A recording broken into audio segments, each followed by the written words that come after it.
Hello, this is Tom Mack, Technical Support Specialist at Bacharach Incorporated. Today I'm going to talk a little bit about the replacement of the oxygen sensor in the Fire-Rate InTech and the Fire-Rate Insight Plus. This is a call we get rather frequently, so we're going to go over it step by step, even though it's explained in the manual. We'll go over it step by step with you and describe what needs to be done. Now, the Fire-Rate InTech and Fire-Rate Insight Plus are very similar instruments in the oxygen cell area. The Fire-Rate InTech has a 2-year oxygen sensor that comes in a package like this. The Fire-Rate Insight Plus also uses this sensor, but there's an option for a long life sensor which comes in a package like this. Whichever one you have to record the date code off the side of the sensor, which we'll cover in a moment. The Fire-Rate InTech and the Fire-Rate Insight Plus, for demonstration purposes, I'll be using the Fire-Rate InTech. Now, the Fire-Rate InTech, you have a battery door in the back. You remove the cover from the battery door. After removing that, your next step is to remove the hose from the oxygen sensor. In the Fire-Rate InTech and the Insight Plus, the oxygen sensor is the one on the left-hand side when looking from the back. You'll remove the tubing from that sensor. After it is removed, you then proceed to grab the sensor by the removal tab that's on there, pull straight up on it, and the entire sensor comes out. Once that sensor is removed, what you want to do is take off the cap, which is a bayonet mount 1/4 turn removal, and pull the cap off. You then take your new sensor, and prior to putting it in, you're going to look at the date code, which is down in this area at the bottom. There's a long serial number, and at the end there's 3 digits. This particular one is marked 125, which would be December for 12 and 5 for 2015. Once you've got your new sensor and you have your cap here, the next step is to look at the outside circumference of that sensor. That sensor has 3 ribs on one side, 2 on the other. Those correlate or correspond to the plus and minus tabs on the bottom of the sensor as marked on there. There are no plus and minus markings inside of the instruments for which direction it goes. You just simply match up the 3 ribs with the 3 slots down inside and the 2 with the other side. That will give you the correct polarity. One of the things you have to remember is, once you've figured out which way this sensor is going to go in, you need to position the cap back on top of this unit so it's in a proper orientation once it's placed in the unit. Now you have the new sensor. One of the things you want to look at prior to installing this new sensor is look at the socket pins down inside the unit. There may or may not be some corrosion in there. That's not an uncommon thing. Clean as much of that off of there as you possibly can prior to installing the sensor. Next step is to install that sensor, lining up the 3 ribs with the 3 slots down in the chassis and the 2 ribs with the other side of the chassis. That's going to go in there, and even though it is polarized so that that lines up, it's sometimes not an easy task, as you can see, trying to put this back in here. Once you've got it pressed back in place, you then reinstall the 2 hoses back onto the cap. This takes care of the mechanical part of it. You then replace the battery door, snap it back in, and then you power up the instrument. Now, once the instrument goes through a 60-second warm-up cycle, you're going to go into the menu.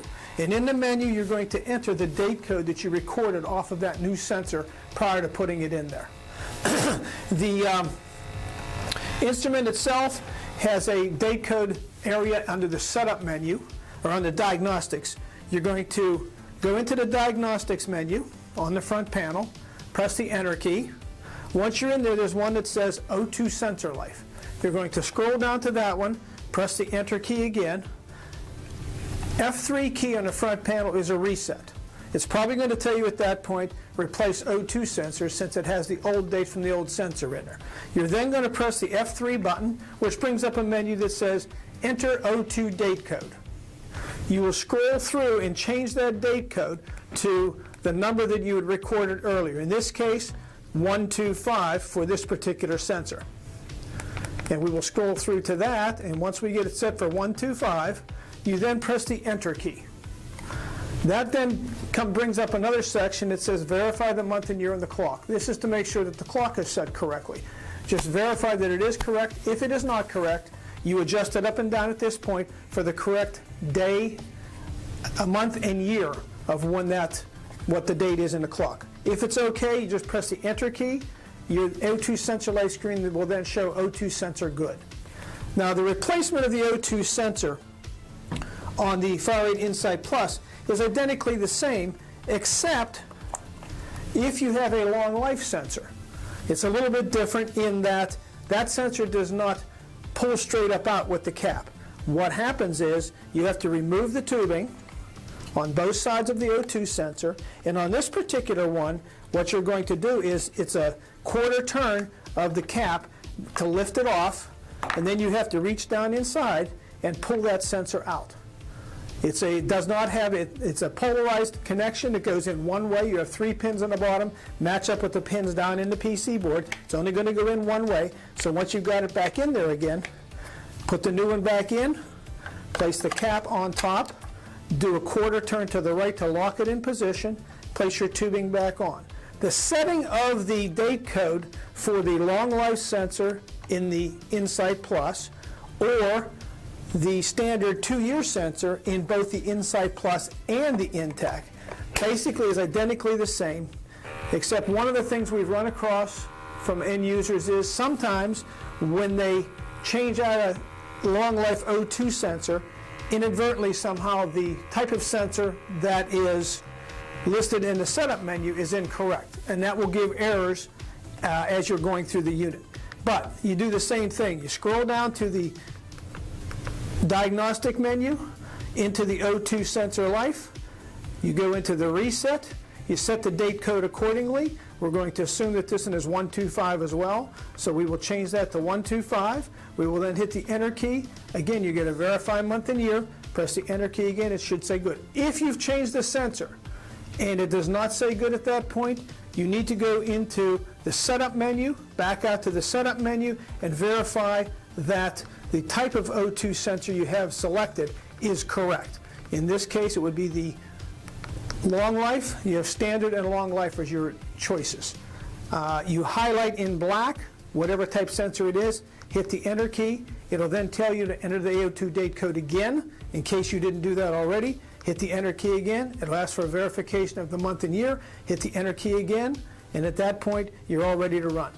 Now, one of the things to remember specifically on the standard sensor, 24-0788, is that once you install that sensor, right out of the canister, you place it in, you do your date code change, everything's ready to go.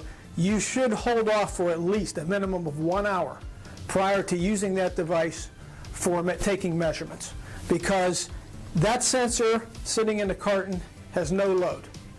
The voltage output of that sensor is going to rise dramatically sitting in that container. Once it's placed into the circuit in the instruments, it takes at least an hour for it to stabilize and come back down to a proper level.